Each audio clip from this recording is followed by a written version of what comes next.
Is there anything better than enjoying a great cup of tea and your favorite book of the Bible, Paul's letter to the Colossians? Only one thing could make that more enjoyable. That's listening to it read by the dulcet tones of David Suchet. Take it away, David. Colossians. What? Colossians, chapter 1. Colossians? I thought it was Colossians. But maybe he's right. Maybe it's to God's holy people in Colossae. To God's holy people in Colossae. Suchet! LIVecast, LIVecast, welcome to the LIVecast, LIVecast, LIVecast, welcome to the show. LIVecast, LIVecast, welcome to the LIVecast, LIVecast, LIVecast, welcome to the show. Hello, and welcome to the LIVecast. Good to see you this week on Tuesday. And you might be wondering, everything might seem a bit strange to you. I think Paul's sitting on the wrong side. And Glenn is looking a bit different as well. What happened there? Sorry for that. But yes, so today Glenn is not here, but actually we've got Andy here. So you may have heard Andy behind. If you were listening to the. What was it called before the Speak Life podcast, the Evangelist podcast? If you've been listening to the Evangelist podcast for years, you'll have heard Andy on that. And then you may have heard us making references to Andy whilst we've sat here going, Andy, what are we doing? Help us, most of the time. So, all nice things, I hope. Absolutely. So yeah, good that we've got Andy here today. Andy's going to be kind of fronting this with me. A really insightful monologue there from Glenn, as always. Colossians. Are there any? Do you have any Bible words that you're not sure how they're pronounced, or you come across different versions? I put you on the spot there. Yeah, you have. I always wondered about is it I or AI? You know, when Joshua. Okay, yeah. I. And I never really wondered about the. Mordecai, or is it Mordecai? Mordecai, yeah. Oh, yeah. See, I would have gone for Mordecai. Yeah. Well, for years and years, I referred to the book of Philemon, and then people started saying Philemon, and I've gradually phased it through because I've kind of come to the conclusion I was probably wrong. But also recently, we've been doing Exodus at church, and it's pained me every time people have read the word Sinai. Because I think it's Sinai. Surely there's no extra I in there. But Sinai. Or Noah. I've heard people refer to Noah and the Ark. Noah. Noah. Yeah. So instead of Noah. Stock pots, aren't they? Noah stock pots. That's right. Oh dear me. Hello to Ian and to Biddy and to Sammy checking in. Good to have you with us. So as you've put over here to this, so I'm so confusing now. Now Glenn's obviously Glenn's not here. Glenn's actually away. If you've picked up some details over the last week, you may have seen that he's been away on missions and speaking at various events. And we've actually got a little video from him where he's going to fill us in on what he's been doing, and hopefully we'll see how that's all going. So let's find out. Here we go. Hey there, I'm at Moncton Combe School for the Michaelmas addresses. So it's the sort of school that has Michaelmas addresses. I don't know what that means either, but I'm speaking a lot. I'm doing some chapel talks in the morning and some lunchtime talks with Q&A, and then some evening talks. And it's Moncton Combe School. As James Carey, who is an alumnus of this particular school, often says, it is a ridiculously Christian school, founded by missionaries who wanted somewhere properly Christian to educate their children and that sort of thing.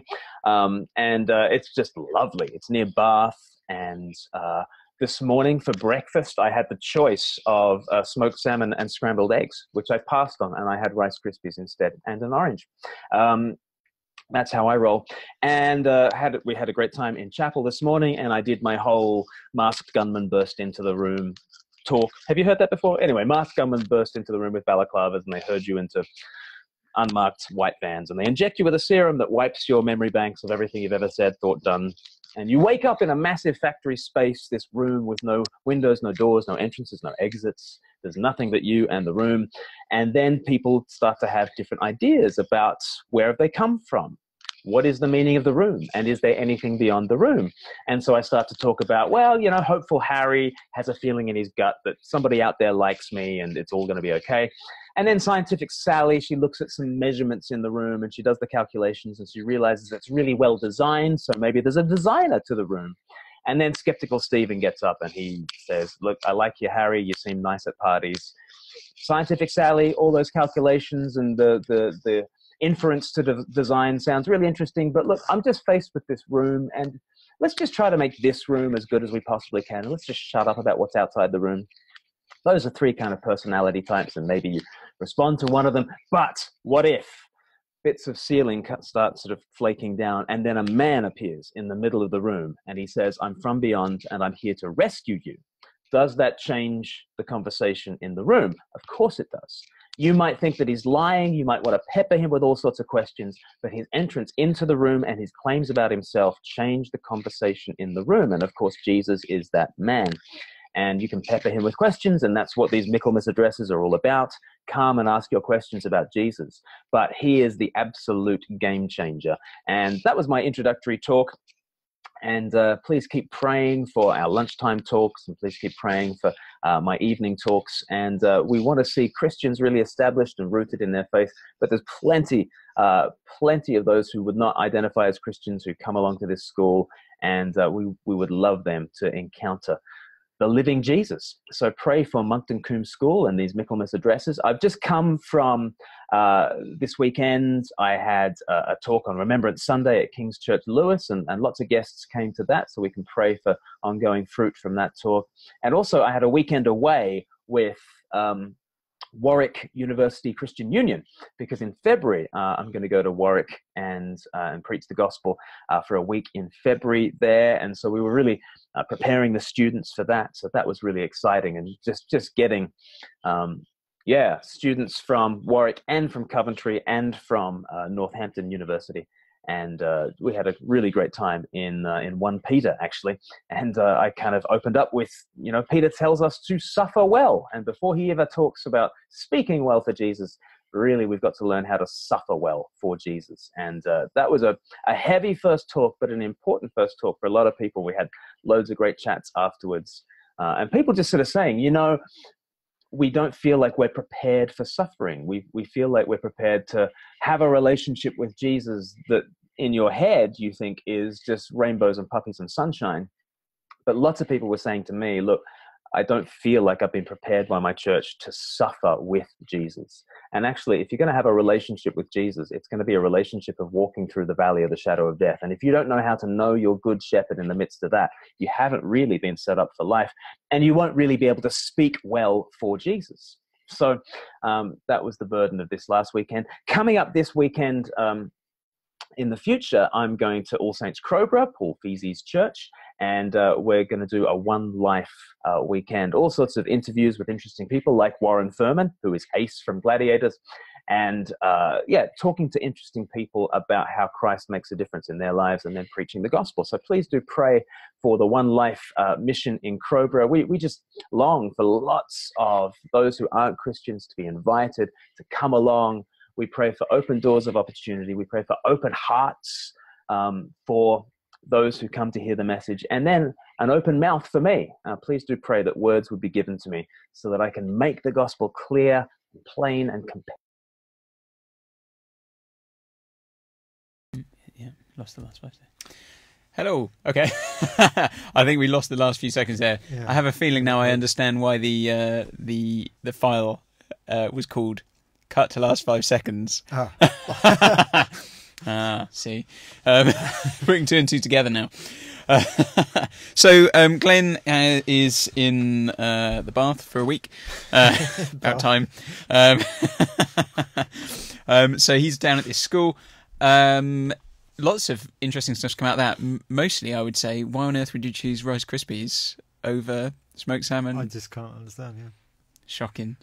What's he on about? And he had an orange and Rice Krispies. But it looks, I mean, boarding school, obviously, it seems to be staying there. I mean, that looked like it looked a bit like a dorm, didn't it? Yeah.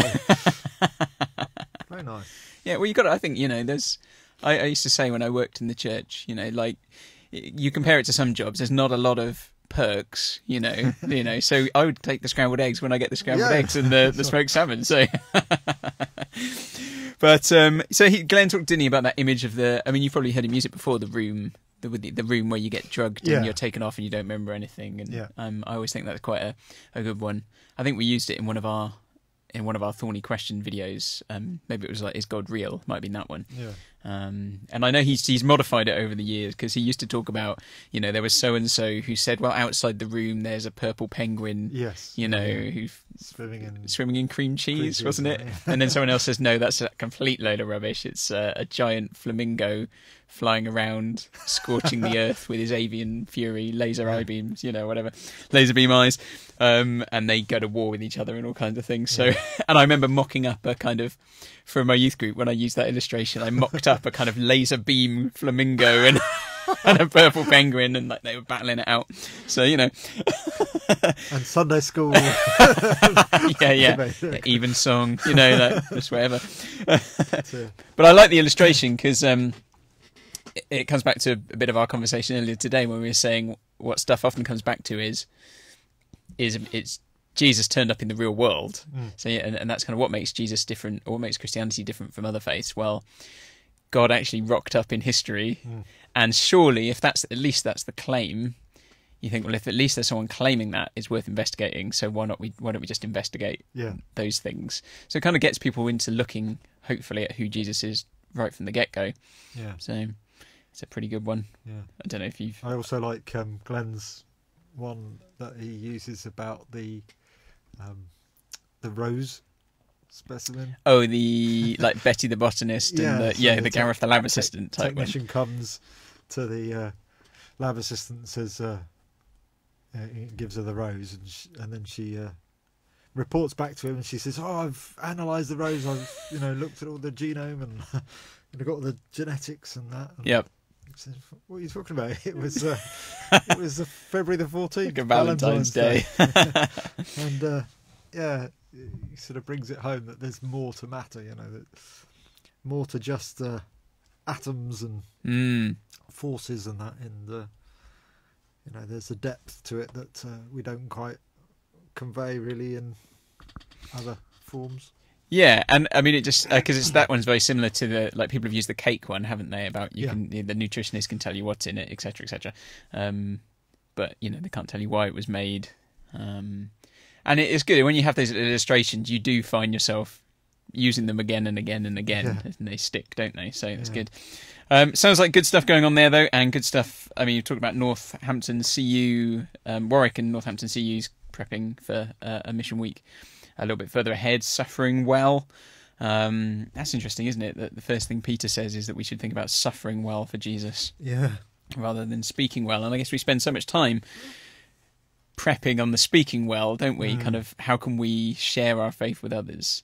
And I don't think I've given too much thought to suffering well. So I imagine there were some good conversations off the back of that. Yeah.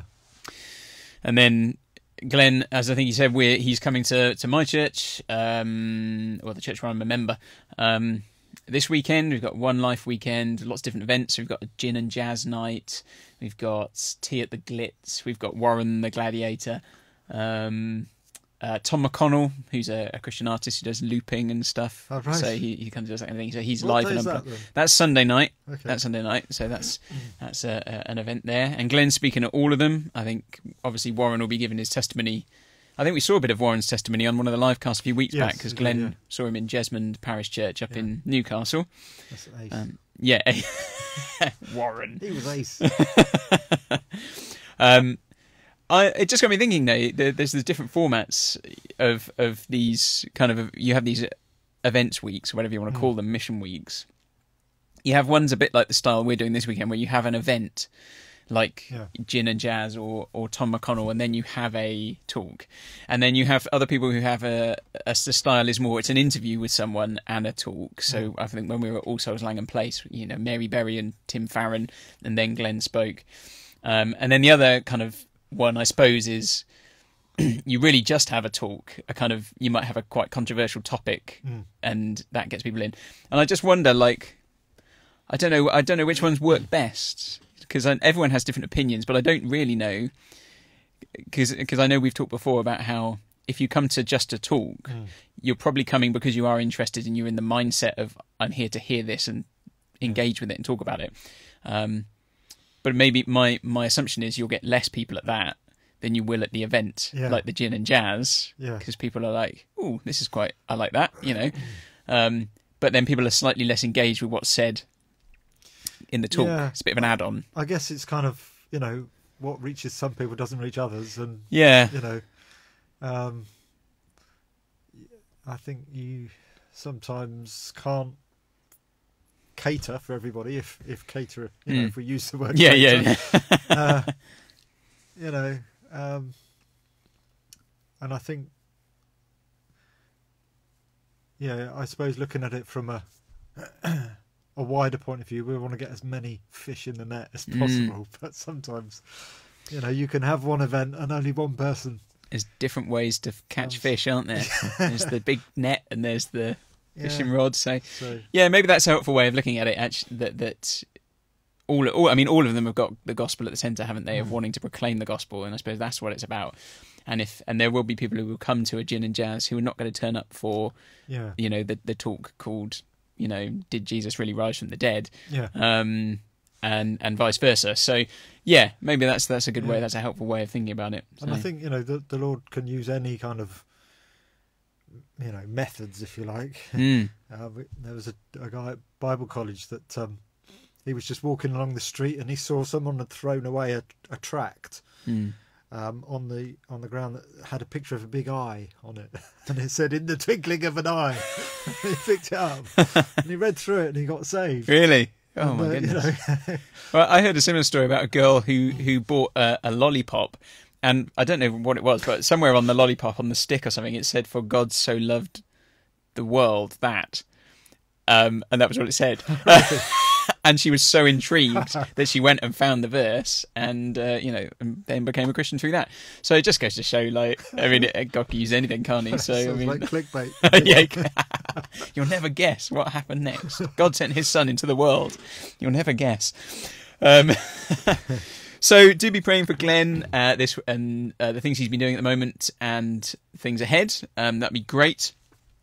If you were listening in last week, you'll have heard about the Foundry. So we're wanting to grow the work of Speak Life and to have interns. We're looking to take some interns on next year, and basically just develop more evangelists and this kind of online ministry of evangelism. So we're kind of finding our way on that at the moment. And we've actually thrown together a little video about that. So I think we're going to see that video and see what we make of it. This is Dan Rackham, who was on last week. Who was here last week, yes. Has put this together, so here we go. With the Speak Life Foundry, we want to forge evangelists and evangelistic resources to bless the church and reach the world. Why not come join us? We will study together, go on mission together, and produce resources together that will reach this online space. YouTube has 1.8 billion monthly users. Facebook has 2.3 billion monthly users. If they were countries, they would be the biggest countries on planet Earth. But who are the missionaries? Come to us and let's forge this missionary activity together that will reach this online space and make a noise for Jesus. It would be great to have you join us as we learn together how to project manage the whole creative process, from scripting, coming up with ideas, filming and editing. We'll be working together as a team, developing some incredible resources. And we want to train you theologically. Jesus said that we'll be fruitful as we abide in the vine, as we spend time with Christ in His Word. And so we want to spend time having a robust, Trinitarian, Christ-centered theology that will stand us in good stead to produce all these great world-reaching resources. We're starting in September 2019 down here in Eastbourne. And if that sounds exciting, then come and join us. Fill out the form below and get in touch. Great, so there you have it. That is the Foundry. That gives you a little flavour of what we're thinking of doing, and I guess gives you a flavour of, actually you saw a bit there, what it looks like behind the scenes, all this stuff. There's a lot of work that goes into it, and we'd love to have more people on board to help with that work and to grow it, and quite, people who've got talents that, people like myself don't have, who are going to be able to just really add to what we're able to do. So if you're that kind of person, if you're interested at all in any way, or you know people, then there should be in the comments below here, but you'll be able to find it if you're listening to the podcast as well. I'll put a link somewhere. There should be a link to this, speaklife.org.uk/foundry. And if you go to that, you'll find a kind of sheet you can sign up for to receive information about this. So if you want to express an interest, so if you want to fill that in, that's great. If you know other people, forward it on to them, and we'll be in touch at some stage because we're looking to push forward as quickly as we can. Some of you may, if you're on our email list, you may know that last week we released a new weekly email. So we're sending out to our subscribers every Friday. That's the aim, a kind of weekly digest of all the bits we've got that week, the things that have happened, and some prayer requests for the weeks ahead and stuff like that. So if you've not signed up for that, then do sign up for that. That would be great. You can sign up at speaklife.org.uk/sign up, which makes sense. That's an easy one to remember. And, maybe you are on Facebook already and you think, well, I see all your stuff that goes out. Well, maybe you do, but there's probably bits you miss as well. So this will collect it all in one place, so you won't miss anything. And also there's information on there about, as I said, kind of prayer requests, about missions and stuff like that you might not get so much on Facebook. So we'd love you to do that. And we've also been thinking about the work here. I mean, we've talked about the Foundry, financing and things like that. We really value having you guys engaging with our content. We'd love it if you were able to, in any way, to support us financially so that we can keep doing our work. And if you go, again, the links are down in the comments. If you go to speaklife.org.uk/support, you'll see various ways you can support us there. I think we've got a bit up here on the screen. You can donate through CAF. There's gift aid options and things like that. So there are many different ways, however you feel able to do that. It might be one-off, it might be monthly, but that'd be great if you felt you could support our ministry and what's going on. So thank you very much. Christmas is coming, Andy. Christmas is coming. And so as always, it's the season for the Christmas videos and particularly on the telly, the old Christmas adverts are beginning to rear their heads. I don't know if you've got a particular favourite one. I mean, the one I've seen this year that I've been enjoying is the Aldi advert, which spoofs the holidays are coming, Coca-Cola, with Kevin the Carrot. Kevin the Carrot driving the Coca-Cola, or not the Coca-Cola, driving the Kevin the Carrot lorry, and almost falling off a cliff at the end in a kind of Italian Job spoof with the hashtag Save Kevin. And you told me that apparently you do have to tweet in. Yeah, it was my son actually. He's 15. He told me that he thinks you have to save Kevin by tweeting or something like that. And, if they don't get enough tweets, then... that's it. That's the end of Kevin. It'll be a diced carrot or something by the end.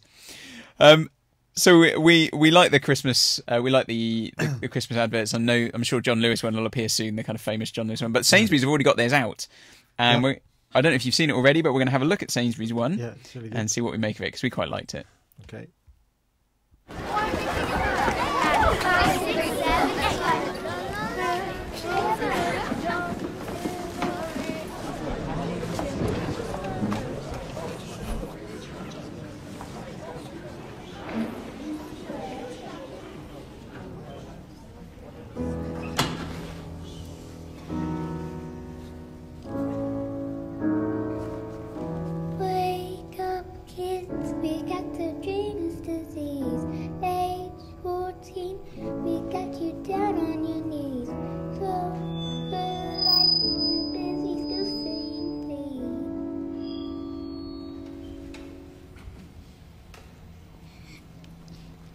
But when the night is falling, you cannot find the light. You feel your dreams are dying. Hold tight. You got the music in you. Don't let go. You got the music in you. One lesson. This world is gonna push you. Don't give up. You gotta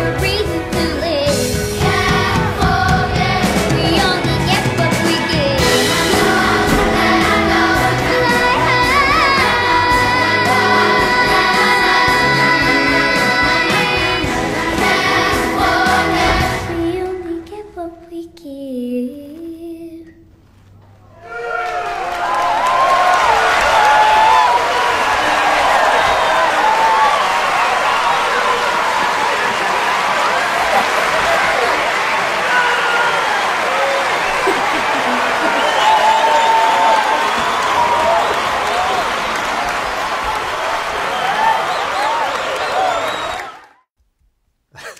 So there you have it. There's Sainsbury's Very offering twee. Yeah, very nice. very twee. Yeah.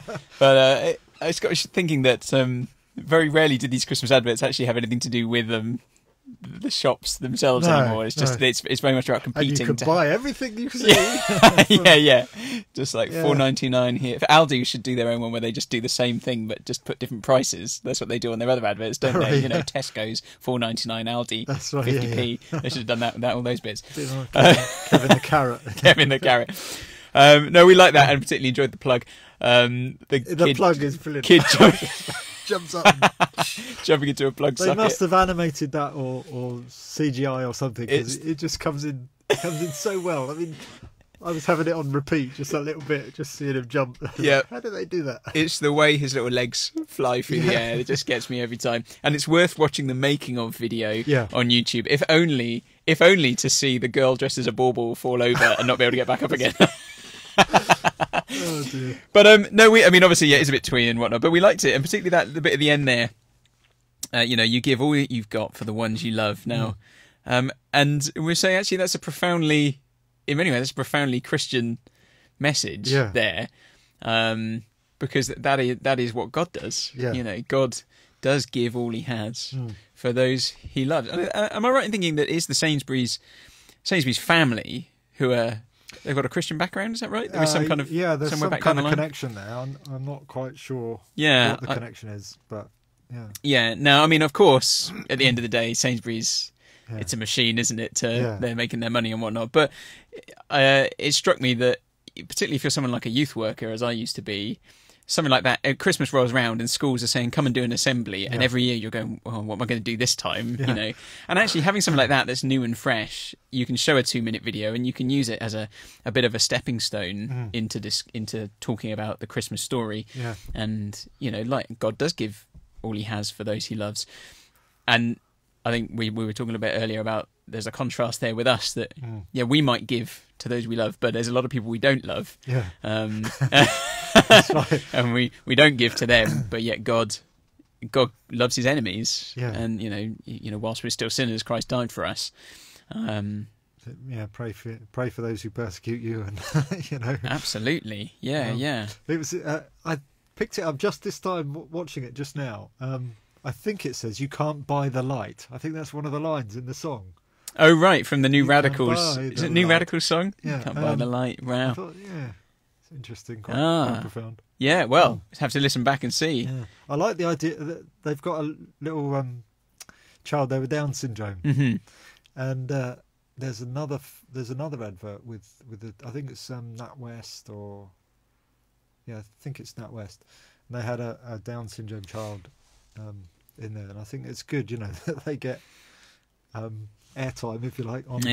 Well, particularly given some of the things we might end up talking about later on as we think about our interview with John Wyatt. But so you know, a bit of fun, but also maybe a helpful Christmas resource for those who want to use something, get some conversation going. I'm all for links. I'm all for as a youth worker, just desperate for anything really. If you were listening last week, I think we talked about how I was preaching last Friday evening at our cafe church on adultery. We've been doing a series at the cafe church on the 10 Commandments. It's part of J. John's material, the 10 stuff, which I think is years and years old now. I think he's rebadged it. It's called just 10 now, but it's all the same kind of thing.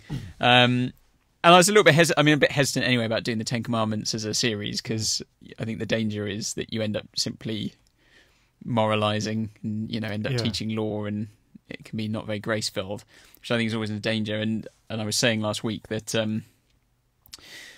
the adultery one, I slightly felt I'd drawn the short straw, and I'd left it too late as well, that I'd other things had got on top of me, and it's such a controversial topic and one where you want to be very sensitive. And a lot of people are affected by, you know, either parents or themselves or their children or, you know, close relative. Well, Touches everyone. Really. Well, exactly. And I did a bit of just research, and the statistics were something like one in 5 people said this was UK, said they'd had an affair, which, you know, is obviously feels quite high.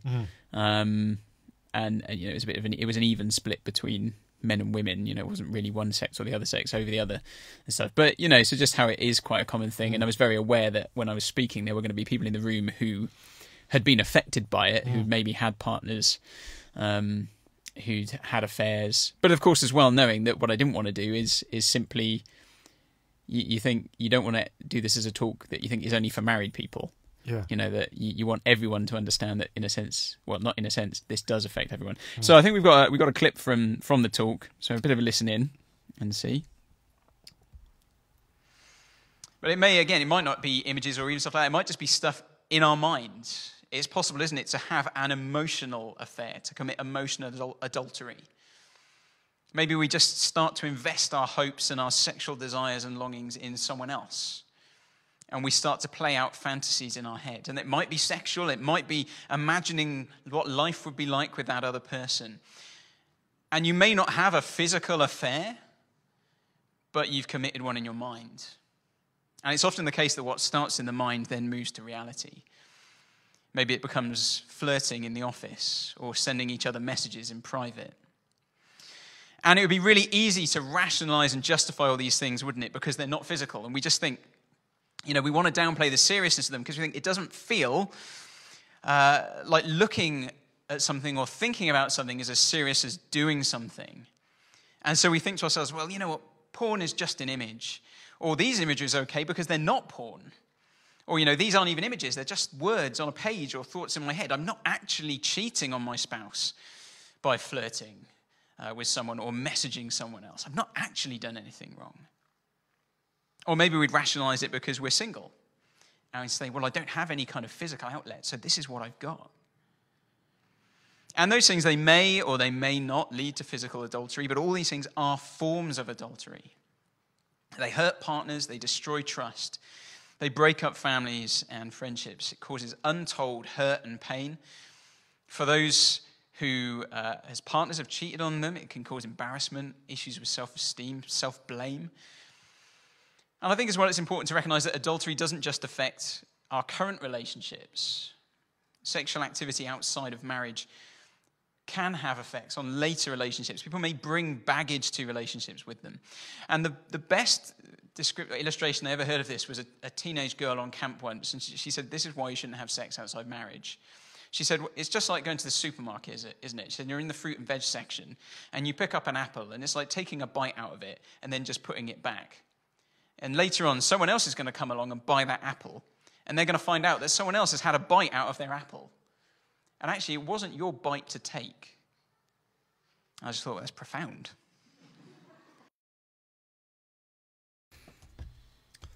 So there we go. That was a brief couple of minutes from the middle of the talk. I do like that illustration, that girl. I mean, it just came out the mouth of this 13-year-old girl, and she just talks about, like, oh yeah, it's like eating an apple and, you know, taking the bite and putting it back. Yeah. And that's stuck with me ever since. I've used it again and again. But I think it's like, speaking on the issue of adultery, like, it's such a difficult, well, it was a difficult one because, like I say, you feel there's a danger of simply moralizing. And you don't just want to be saying, don't do this, don't do that. Equally, I think with a topic like adultery, Jesus in the Sermon on the Mount shows you the scope. I talk about, you know, Jesus shows the scope of the issue and the seriousness of it. And the scope is that it's not just physical and it's not just married people. It's anyone who lusts, you know, and it's in the mind. And so whilst, you know, you don't just want to end up kind of talking about practical do's and don'ts, you also want to spend quite a good bit of time saying do this or don't do this.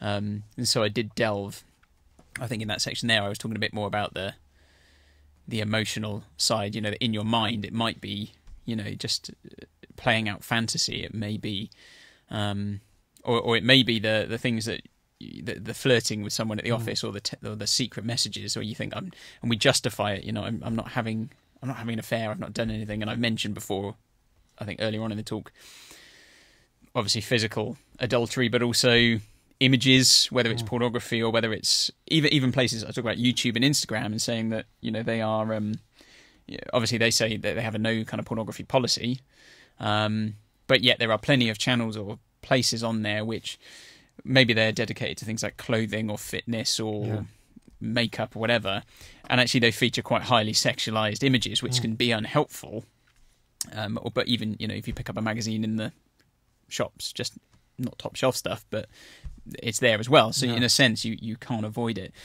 So I was keen to talk about, I was trying to burrow down into as many things, mostly because you want people to see how pernicious it is, how ingrained it is in us. You can't get away from it, and in a sense you don't want anyone to come away going, oh well, he wasn't talking about me. You know, you want everyone to feel like, oh, this is all of us. But then I say that the other side is that the danger of preaching on a topic like this, or the commandments, is being just simply the law. And actually what I was really keen to bring out was that, whilst this is a kind of negative commandment, don't commit adultery, really it's the positive is that it's calling us to be faithful. And that, you know, to think, you know, how faithful can I be? And let's not take the idea of how close do I walk to the line. It's like the edge of the cliff, I think I talked about. You know, if you know you could fall off the cliff, you don't walk along the edge as close as you can. You keep well back and, you know, flee from it and keep into safety.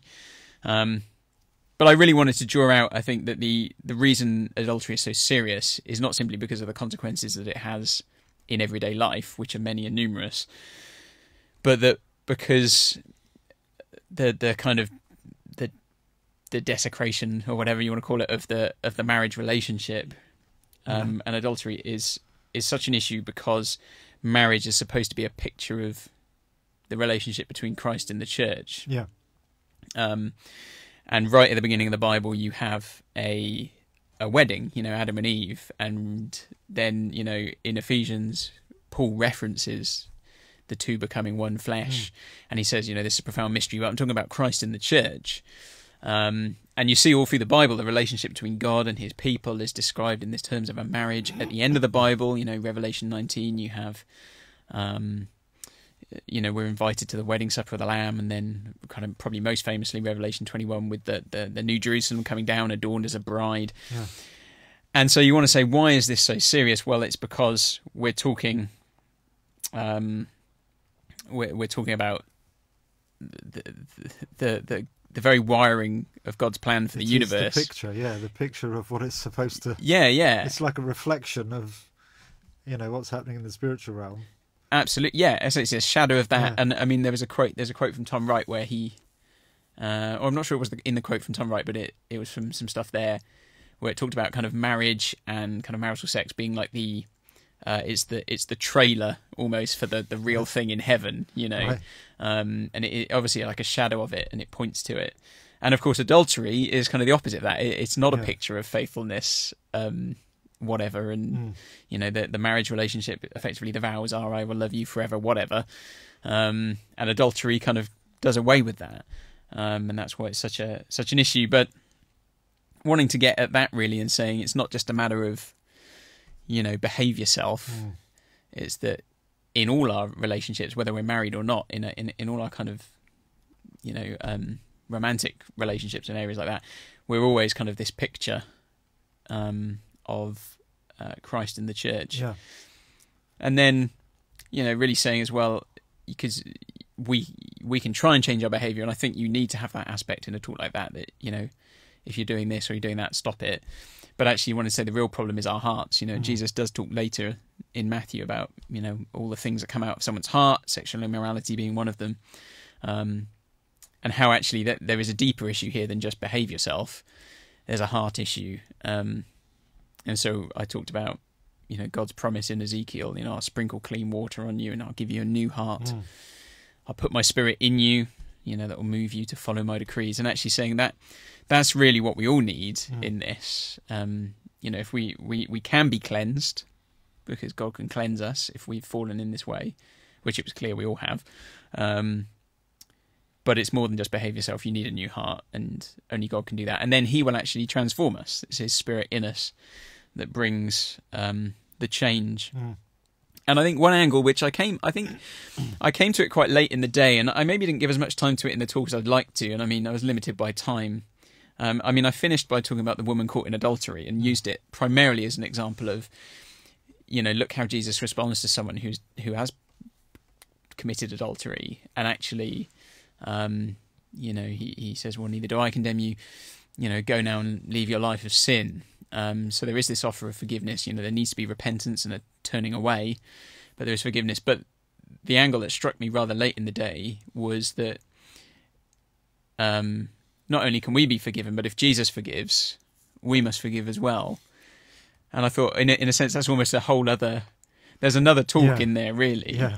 Because not only was I realised not only am I talking to people to all of us who are in danger of falling into adultery in different ways, there are those people in the room who maybe are struggling to actually forgive.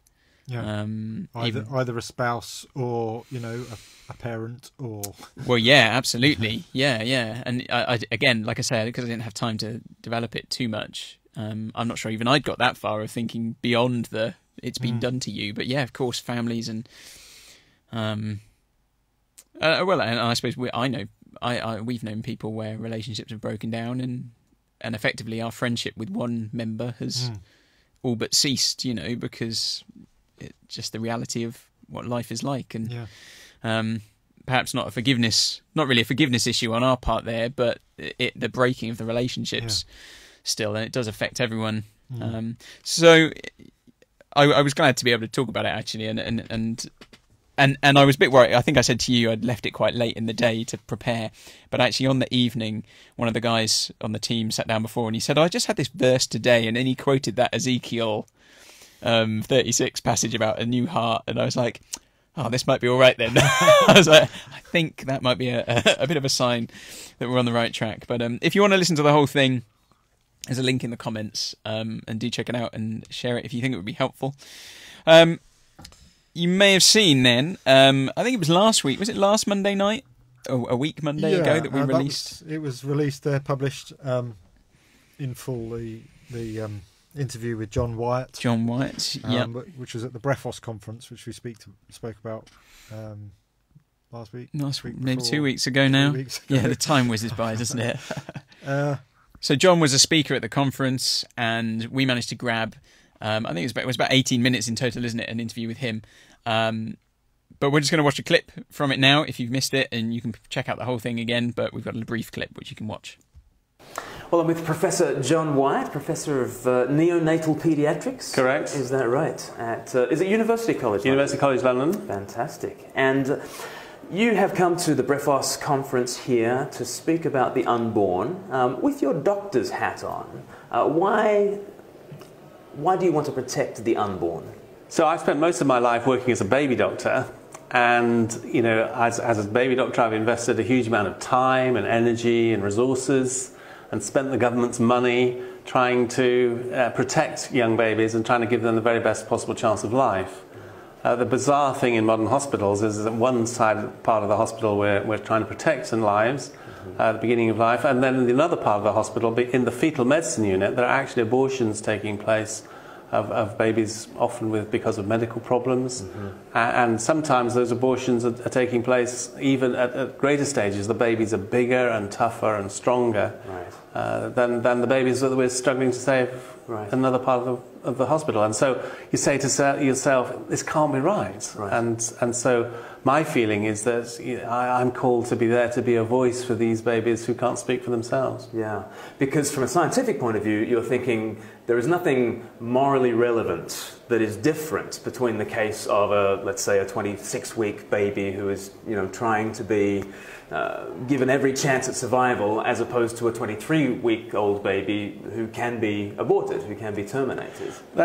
Yes, I don't believe there is any fundamental moral significance. And in fact, the 26-week baby can be aborted in the UK. It's legal for abortions to happen at any stage in the pregnancy, all the way up till term. Right. And so there are abortions happening at the very same point as that we're capable of keeping babies alive.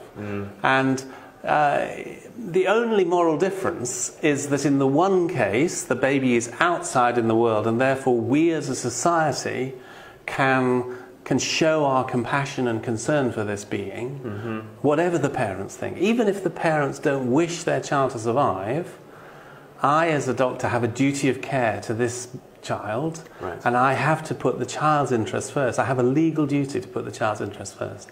In the second case, at 26 weeks, the unborn baby, it's as though the unborn baby is hostage within the body of the mother. And in fact, the law doesn't recognize the status of the unborn baby. It has no legal personality. So that's the moral difference. The moral difference is not in any difference in the baby, it's in the situation, the context. Yes, and you were giving an interesting story about the 12 weeks.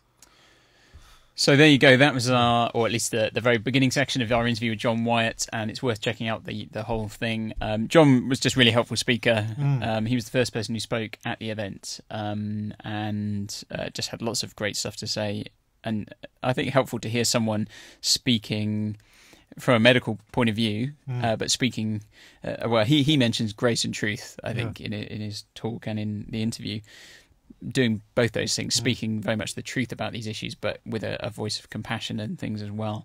And he was sort of highlighting the contrast, between someone, a wanted baby and an unwanted baby, and like just there, sort of saying he was in one place helping babies to survive, and in other places they're putting babies that are healthier and stronger, who are older, aborting them. And saying as well that, like, once the baby was born, it didn't matter really whether mum or dad wanted that child to survive or not. His responsibility is to keep that baby alive, whereas when the baby's in the womb, and it may be a baby that's older and more, actually stronger, suddenly the baby has no agency at all and is, at the whim of whoever is going to perform the abortion. So what side of the birth canal, depend, they say that. Yeah, absolutely. Like, and there is a quite a funny spoof video on YouTube of the magical birth canal, where they it's a pro-life thing, but they're saying about how the birth canal bestows personhood, and they've got this baby and they're going, look, not a person, person, and they're like, what is it? Magic. But it's interesting, and then he goes on in the interview to talk about the way language is used. He talks about ultrasounds, and it's practice that you must discover before you do the ultrasound whether the baby is wanted or not, and therefore the language changes depending on that. So if the parents don't want the baby, the screen is turned away from them, they don't see anything, they'll talk about the pregnancy growing healthily or whatever. Whereas, when mum and dad are there and they want the baby, it's what they wanted, then there's a screen and look, there's so-and-so's arms and whatnot, and doesn't he look like his dad? But yet the only difference between those babies is whether they're wanted or not. I mean, it's interesting to me, that thing with the language is something that we do in all walks of life. If you've got a neighbour and something's up with your neighbour or whatever, you're careful and you're tactful with your words, because you want to sort of like say it the right way, you don't want to offend them or whatever, and the same thing here. It's almost like a conscious trying to avoid the obvious. Well, and there is that element. Language was used at the conference, wasn't it, about that dehumanization, of the babies there, by referring to the fetus or the products of conception and things like that. But in the sense to make abortion easier, because you can think, well, it's not a baby, it's a fetus or whatever. Interestingly, there was a video. A video which was brought to our attention just this week of an advert. It's an advert by. It's not by Planned Parenthood, is it? But it's pro kind of Planned Parenthood. So it's for them. So it's a pro choice video advert, and it says at the end, "Stand with PP." If you don't know PP, that's Planned Parenthood, who are one of the biggest abortion providers in the United States. And interesting that we're talking about how it's so often people were trying to dehumanize dehumanize babies in order to justify abortion. This video seems to throw that out the window slightly. Yeah. So have we got the clip?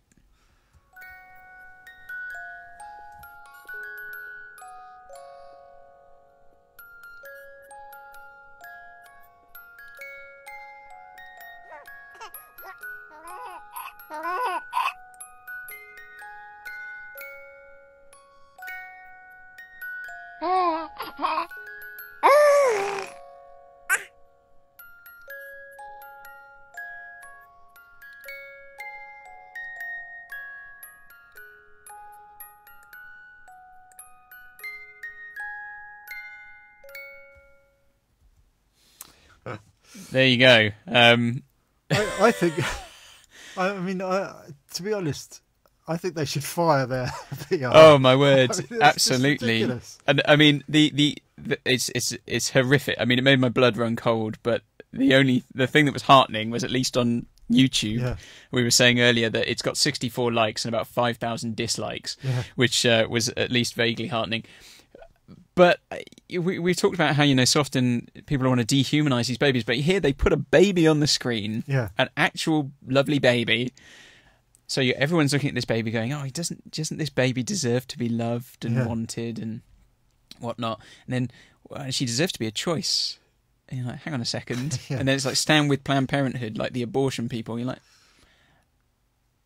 so what are you saying? If the baby an accident. If it was an accident, or if the baby isn't loved or wanted, or it was an accident, well, we should have abortions. I mean, no babies are accidents.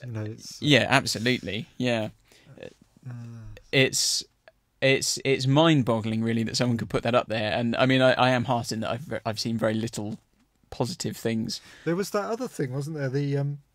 That campaign on Twitter. It was shout your abortion, #shout your abortion. Okay, I didn't see that. And like the idea was that you sort of put, I had an abortion when I was thinking it, everything went well and whatever, and then you #shout your abortion, and it was kind of to promote abortion, but it went terribly wrong because loads of people, were horrified about, the actual. I mean, it's one campaign. thing. It's one thing, isn't it, to have an abortion? It's another thing to be proud. To be proud and shout it from the rooftops, as if it means nothing. But as I watched that video as well, it made me think. I mean, it just if people can take a baby and put it on the screen and not feel anything is wrong with that video, or obviously lots of people have, but the people who made it didn't.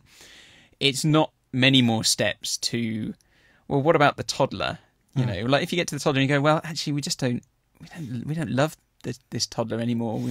We don't want it. Actually, the child was an accident. So you start justifying killing toddlers. And of course, there are ethicists who are pushing down those roads already. You could apply it to the other end of the spectrum, couldn't you? What about old people sitting unloved and unwanted in care homes? Do we just say, right, well, just pop into this shower over here and we'll finish you off? Like, the mind boggles that you could put that on the screen. We've heard that before, putting people in showers. Yeah, those that we don't want anymore. Those, that. Yeah, we've got some. Comment here, Ian McCarthy. I've been pondering the tragic and very visible deaths in the crash at Leicester FC in contrast with the 800 discrete abortion fatalities per working day referred to on a recent livecast. And that's interesting, isn't it? There's this kind of great outpouring over. I think it was it 5 people that died in the helicopter crash at Leicester City the other week. But yet, and of course, understandable grief. But yet there is this 800 babies a day thing going on, and that's I think we're as guilty of this as Christians, aren't we? That it's because it's hidden. When you see it on the surface, you don't know these babies. You haven't seen them grow up or whatever. They're kind of silently coming in and out of existence. And so what you don't see, it's hard to feel bad, you know, feel sorry for in a sense, because you don't see them come and go, and it is sort of behind closed doors. Which I think is why it's so important for that light to be shone on some of these things. And, you know, we're going to, over the next few weeks, we're hoping we will have some videos on abortion. We'll be responding to that advert and amongst other things. But, you know, we feel we need to say something and do something. And it'd be interesting to know from people what, you know, because when we talked about abortion a few weeks ago after the conference, there was a lot of people kind of saying they were feeling strongly about this, and what do we do, you know? And it'd be interesting to know what resources people think, you know, they need. What can we do that can help? Because we'd love to, in a sense, you know, we don't just want to poke at it a little bit. You want something that is going to help people. And I think particularly the thing I was struck by with Brephos was the waking up the church. That the church needs to wake up and see the severity of this. And, you know, and we talk about the language, you know, John's talking about the language. I mean, we wouldn't sugarcoat our language about people being led into showers and, you know, stuck into railway carts and taken off to camps. We wouldn't feel that we couldn't, you know, we wouldn't condemn that. And maybe we need to speak up more. But I think particularly what he says, you know, he says, doesn't he, about how the images of abortion are hidden away. You know, women are not allowed to see. Women are not, you know, to see their babies after they've been aborted. Many women who've had abortions are not even aware of quite what's gone on. Many people in the street aren't. So it is hidden away. And they, at the conference, they showed this video that was done by one of the abortion clinics, and, you know, there's a little slideshow at the beginning, sort of explaining what will happen when someone goes for an abortion, and you sort of, you know, it's very much like a hair salon. You know, you kind of it was just wait like that in the waiting room, and then you're called, and then the abortion happens, and what they did is they cut in actually what happens. You know, they actually showed you the abortion happening, and then they cut back to it, and then you'll be taken back into the waiting room, and you're given a cup of tea, and, you know, and it was chilling, really.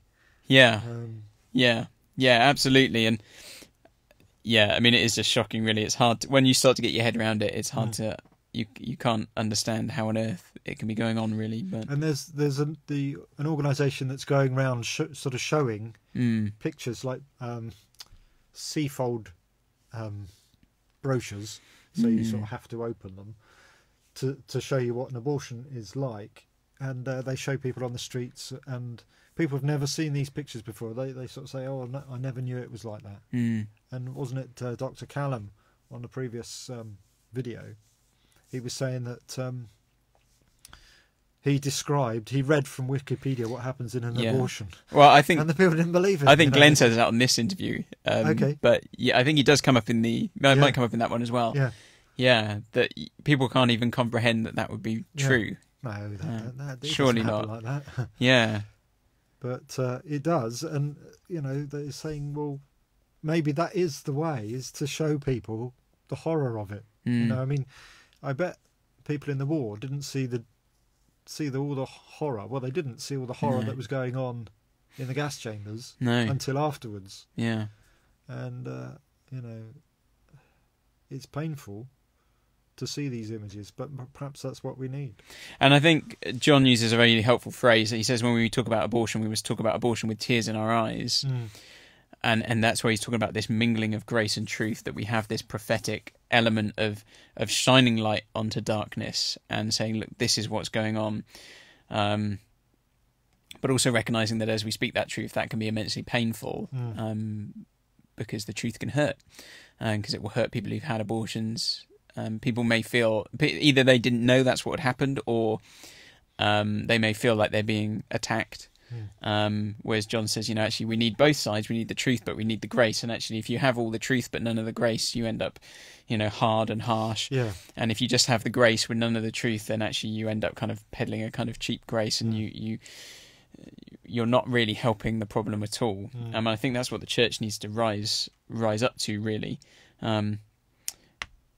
And so, you know, and I think it'll be good. That's why in these resources, hopefully, we'll find a way of something churches can use. I mean, one of the things John talks about on here is he says, in a sense, science is slightly further ahead of the church in some ways, in that the church, science is looking at all these images of these babies in the womb earlier and earlier and earlier, and kind of marveling at it and going, isn't this amazing, whilst kind of also slightly strangely abortion is still going on.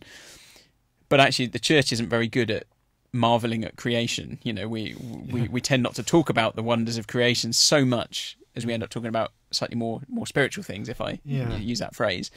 And like we need, I suppose, in our preaching, I mean, it was helpful to go back to things like Psalm 139, or to think about John the Baptist in the womb and Jesus in the womb, and we need to see those things. So yeah. But we'd love to. We want to do something. We want to help people. We want to help the church. So let us know things we can do. Great. I think we're pretty much out of time. We've done the classic thing where we said probably won't take that long this week, and we'll finish a bit early this week. And we've carried on talking anyway. Hopefully it's been helpful stuff for you guys. Thank you for watching. Do check out some of the links below. You can listen to the Adultery Talk. You can go and find out about the Foundry. Sign up for emails. Do think about supporting us financially if you feel you could do that. That'd be wonderful. And let us know things we can help with in terms of this issue on abortion, ideas of things we can put out there. So thank you very much. Okay. Hope you have a good week, and we'll see you next time. See ya. Cheers. Bye. Bye.